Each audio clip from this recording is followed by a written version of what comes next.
ஆமா, நீங்க? நான் பாம்புகளை பத்தி ஆராய்ச்சி பண்றேன். ஆராய்ச்சியா? ஆமா, மனுஷ ரூபம் எடுக்கிற இச்சாதாரி பாம்புகளை பத்தி நான் ஒரு புஸ்தகம் எழுதிட்டு இருக்கேன். அப்படியா? ஆமா, அத பத்தி விவரம் சேகரிக்கத்தான் இங்க வந்திருக்கேன்.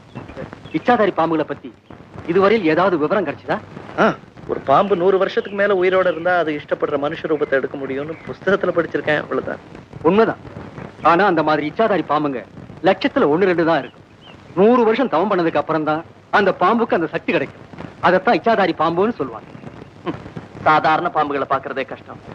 இப்படிப்பட்ட அதிசய பாம்பை நாம எப்படி பார்க்க முடியும் சொல்லுங்க? என் உயிரை காப்பாத்தினவர் நீங்க. உங்களுக்கு அந்த ரகசியத்தை சொல்ல போறேன். நாளைக்கு அமாவாசை. அந்த இச்சாதாரி பாம்பு தன்னுடைய இச்சையை தீர்த்துக்கிற நாள். காதலனும் காதலியுமா இருந்த அவங்க கணவனும் மனைவியுமா ஆக போறாங்க. உண்மையாவா? ஆமா. நாளை ராத்திரி ஆண் நாகம் பெண் நாகத்தை தேடிக்கிட்டு வரும். பெண் நாகம் தன்னை மறந்து ஆனந்தமா ஆடும். அந்த ஆட்டத்தோட முடிவுல தான் 2 பேரா இருந்த அவங்க ஒருத்தராக போறாங்க. அப்படியா? அந்த பாம்பை உங்களால காட்ட முடியுமா? என்னால உங்களுக்கு அதை காட்ட முடியாது. ஏன்னா அந்த இச்சாதாரி பாம்பே நான் தான். ஆமா.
ஒன்றே